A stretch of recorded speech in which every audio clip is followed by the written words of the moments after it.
Comment continuer à croître et rester compétitif quand la pression sur les coûts logistiques et l'exigence environnementale n'ont jamais été aussi fortes?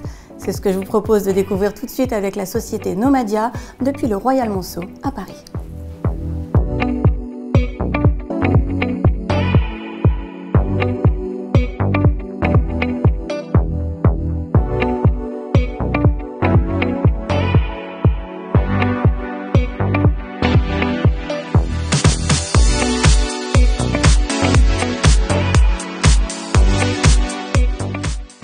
Bonjour Maxime Dubois. Bonjour Karine. Vous allez bien? Très bien et vous? Je suis ravie de vous recevoir. Vous êtes le CEO de Nomadia.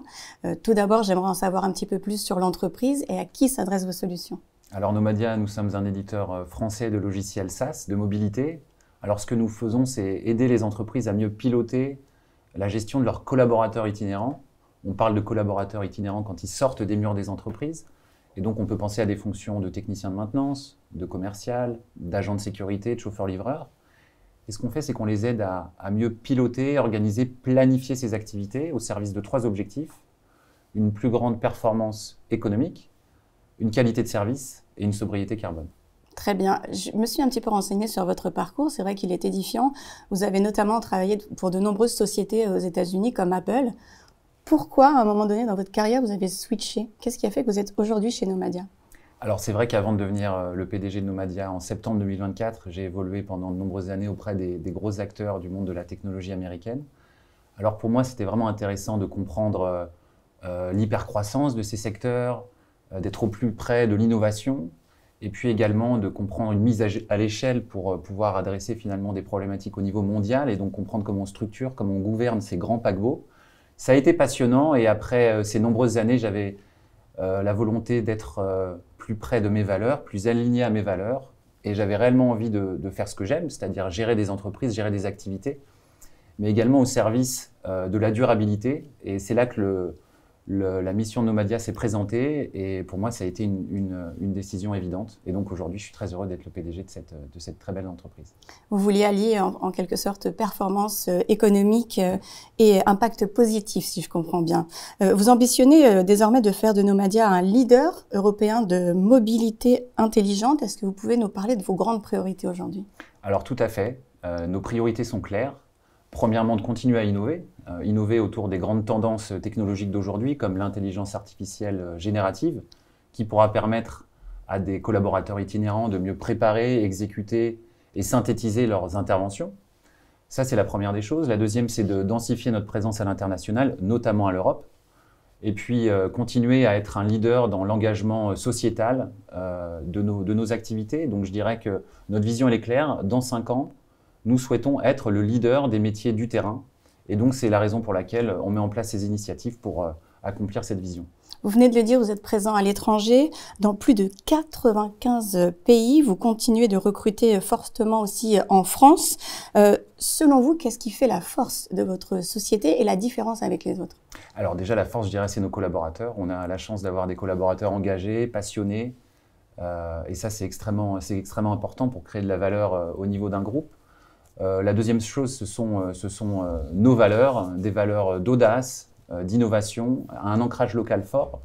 On a des bureaux dans toute la France et on a la chance d'avoir plus de 100 ingénieurs de recherche et développement en France. Et donc, ça nous permet d'avoir l'innovation au plus près des spécificités de nos clients. Et donc ça, je dirais que ce sont un peu les recettes du succès de Nomadia aujourd'hui. Nous en avons parlé, vous êtes une entreprise à mission, à forte mission. Vous êtes engagé pour allier performance et réduction de l'empreinte carbone. Pourquoi cet engagement est-il aussi important? Bon, pour la société, je le comprends, mais pour vos clients aussi. Les enjeux de mobilité, la mobilité est au cœur des enjeux climatiques aujourd'hui. Chaque planification intelligente, chaque optimisation de tournée ou d'intervention, ce sont finalement des kilomètres évités et du CO2 qui ne s'émet pas dans l'atmosphère. Et donc aujourd'hui, les entreprises, nos clients, ils cherchent à être à la fois performants et responsables. Et donc, je dirais que cet engagement est extrêmement important pour nous. On a la chance d'être entreprise à mission, vous l'avez cité, parce que nous pensons que la technologie peut être un levier positif pour un monde plus durable. Et donc, c'est ce qu'on essaie de véhiculer comme message et ce qu'on essaie de faire aujourd'hui sur le marché français, européen et international. C'est un beau message qui est essentiel par les temps qui courent. Selon vous, qu'est-ce qui fait la réussite? Je sais que c'est une question compliquée. La réussite d'une entreprise dans un monde qui va vite et qui est aussi concurrentiel.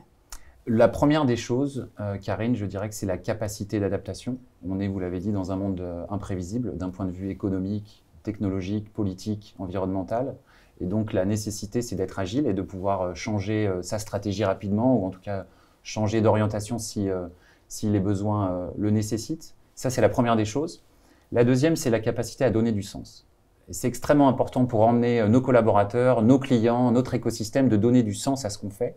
Et c'est ce qu'on essaie de faire chez Nomadia, vous l'avez répété, avec à la fois une vision économique et une vision sociétale. Et puis enfin, la capacité d'exécution, parce qu'une bonne idée, une bonne décision ne prendra un effet, un impact que si on arrive à l'exécuter. Et donc, je dirais que ce sont les trois choses qui doivent régir aujourd'hui les entreprises pour être performantes dans ce monde imprévisible. Merci beaucoup. Merci. Si je dois résumer, rester compétitif, c'est sans doute aujourd'hui savoir optimiser pour durer demain. Je crois que ça vous correspond bien. Tout à fait, je suis tout à fait d'accord. Merci beaucoup, je vous dis à très bientôt pour une nouvelle interview sur Forbes.fr.